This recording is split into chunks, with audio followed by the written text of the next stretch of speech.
अगर आप एसएससी की तैयारी शुरू करना चाहते हो लेकिन रोज यूट्यूब खोलकर कंफ्यूज हो जाते हो, कभी लगता है जीडी दूं, कभी एमटीएस, कभी सीएचएसएल, तो रुकिए, मैं वही इंसान हूँ जिसे ये बात समझने में पूरे 1.5 से 2 महीने लग गए। आज वही बात मैं आपको 5 मिनट में बता दूंगी, जो काश मुझे कोई पहले बता देता। मेरा नाम गुड़िया और आप लोग का स्वागत है गुड़िया के ब्लॉग में। मैं भी बिल्कुल आपकी तरह बिगिनर हूँ और आज की इस वीडियो में मैं वो सारी कन्फ्यूजन क्लियर करूँगी जो मुझे समझने में 1.5 से 2 महीने लग गए। और वीडियो को आगे बढ़ाने से पहले मैं आपसे एक सवाल पूछना चाहती हूँ, अगर आप सच में एसएससी, जीडी, एमटीएस या सीएचएसएल की तैयारी आज से सीरियसली शुरू करना चाहते हैं तो आप लोग कमेंट में चैलेंज लिख दीजिएगा और वीडियो को अंत तक देखिएगा। इससे एसएससी में होने वाली सारी कन्फ्यूजनों को मैं दूर करने वाली हूँ। जब हम एसएससी की तैयारी शुरू करते हैं तो सबसे पहला कन्फ्यूजन यही होता है, एसएससी जीडी क्या है, एमटीएस क्या है और सीएचएसएल क्या है। यूट्यूब खोलो तो हर कोई एक्सपर्ट बना हुआ है लेकिन बिगनर की प्रॉब्लम कोई नहीं समझता। मैं भी डेली यही सोचती थी, आज क्या पढूं, कहाँ से पढूं और किस एग्ज़ाम के लिए।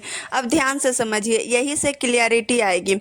एसएससी, जीडी, एमटीएस और सीएचएस तीनों का एग्ज़ाम का सिलेबस लगभग सेम होता है, फ़र्क सिर्फ लेवल का होता है। एमटीएस सबसे बेसिक है, जीडी उससे थोड़ा सा ऊपर है, सीएचएसएल जो कि थोड़ा एडवांस है। सबसे पहले तीनों का सब्जेक्ट जानते हैं। तो एसएससी जीडी जो कि कांस्टेबल लेवल का होता है, पहले इसमें reasoning, GK, GS, math, English, Hindi. Reasoning 25 number, GK GS भी 25, मैथ 25 और इंग्लिश भी 25 नंबर, पूरे 100 नंबर का ये एग्ज़ाम होता है। एमटीएस में भी 25 नंबर का रीजनिंग, न्यूमेरिकल एप्टीट्यूड मतलब math 25 number, English 25 number, GK GS भी 25 नंबर, ये भी 100 नंबर का होता है। और सीएचएसएल में टियर फर्स्ट होता है जिसमें रीजनिंग भी 25 number, English, GK GS, aptitude मतलब मैथ सब 25-25 नंबर के आते हैं। जीडी और एमटीएस में एक क्वेश्चन पर 1 मार्क्स मिलते हैं, बट सीएचएसएल में एक क्वेश्चन के 2 मार्क्स मिलते हैं। तो सबसे पहले हम लोग सब्जेक्ट को ही समझ लिए। सब्जेक्ट 4 ही पढ़ना है, मैथ, रीजनिंग, जीके, इंग्लिश या हिंदी। लेकिन बिगनर की सबसे बड़ी गलती ये होती है कि हम लोग शुरू कहाँ से करें, क्योंकि ना तो हम लोग को मैथ आता ना इंग्लिश, बहुत सारे प्रॉब्लम्स होते हैं। मैथ में हम लोग को बेसिक लेवल से पढ़ना होता है, तो सबसे पहले हम मैथ बेसिक पढ़ेंगे, रीजनिंग भी बेसिक से ही स्टार्ट करेंगे और जीके डेली थोड़ा थोड़ा पढ़ेंगे। रोज यूट्यूब खोलती थी, नए टीचर का वीडियो देखती थी, ये नहीं समझ में आया तो कोई और टीचर से पढ़ना, जिनका भी आपको समझ में आए वही टीचर से पढ़िए, लेकिन एक ही टीचर से एक सब्जेक्ट का रेगुलर पढ़िए। अगर आप ये कर रहे हो तो आज ही रुक जाइए कि डेली डेली टीचर्स चेंज नहीं करना है। और सबसे ज़्यादा प्रॉब्लम आता है स्टार्ट कहाँ से करें, तो मैं जैसा कि हूँ वैसा मैं आप लोग के साथ शेयर कर रही हूँ। सबसे पहले हम रीजनिंग से स्टार्ट किए थे।